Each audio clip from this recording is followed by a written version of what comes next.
बात करते हैं कंसंट्रेशन पावर कैसे बढ़ती है।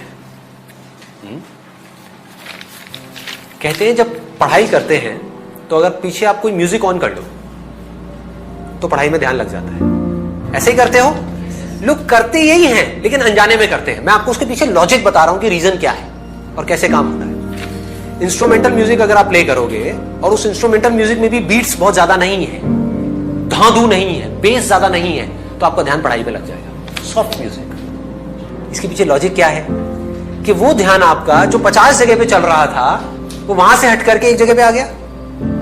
जब म्यूजिक सुनते हो तो क्या होता है, थोड़ी देर बाद में और थॉट्स आने बंद हो जाते हैं, सिर्फ म्यूजिक की तरफ ध्यान होता है और ध्यान होता है पढ़ाई की तरफ। तो ध्यान पहले जो 50 जगह पे था और पढ़ाई पे था, अब वो कहां पर है? एक जगह पर है, यानी कि म्यूजिक पर है और पढ़ाई पर है। 2 जगह पर आ गया। तो अगर ध्यान 2 जगह पर होगा उस ध्यान की पावर ज्यादा होगी, या ध्यान 100 जगह पर होगा उसकी ज्यादा होगी? 2 जगह पर होगा। अब इस साउंड में देखो क्या होता है। इसमें तो ना कोई बीट्स है, ना कोई लिरिक्स है, कुछ भी नहीं है। जब आप बैठोगे पढ़ने के लिए तो क्या होगा, आपका ध्यान पहले तो हर जगह से हट करके इसकी तरफ आ जाएगा। होता है ऐसा?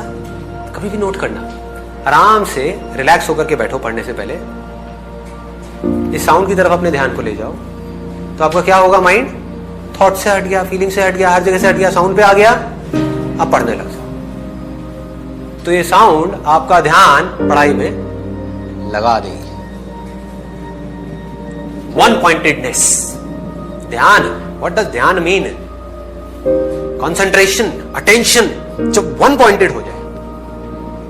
हमारा ध्यान अभी कैसा है?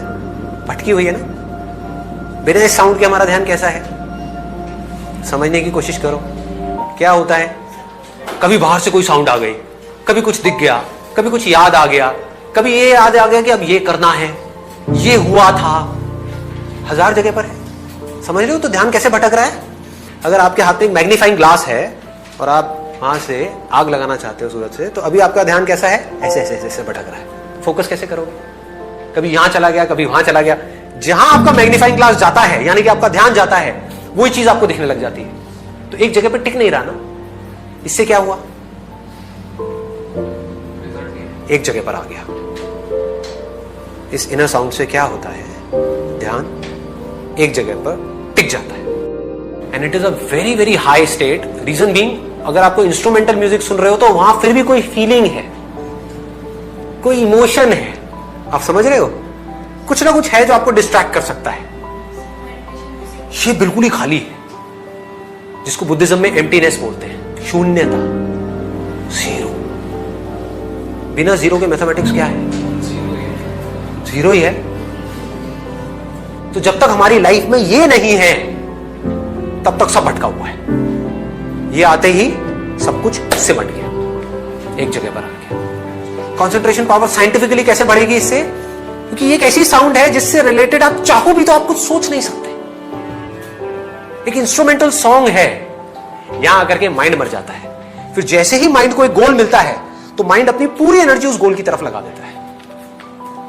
तो 2 घंटे में जो आप पढ़ाई करोगे, that will be equivalent to 20 घंटे की पढ़ाई उस आदमी के कंपैरिजन में जिसका ध्यान भटका हुआ है। 2 घंटे में जिसका ध्यान 1000 बार भटक रहा है, मान लो शुरू में आपका भी ध्यान 2 घंटे में 10 बार भटकता है, लेकिन उसका 1000 बार भटक रहा है। या आप ही का पहले 1000 बार भटकता था, अब सिर्फ 10 बार भटका।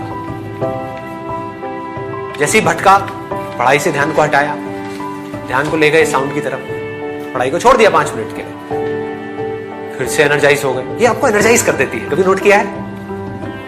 एनर्जी से भर देगी, because this is the source of energy. तो यहां से आप एनर्जी से भर गए, भरते गए भरते गए भरते गए, फिर आधा घंटा पढ़ाई गई, ब्रेक लिया, थोड़ी देर इसको सुना, फिर पढ़ाई गई, बढ़ गई कंसंट्रेशन पावर।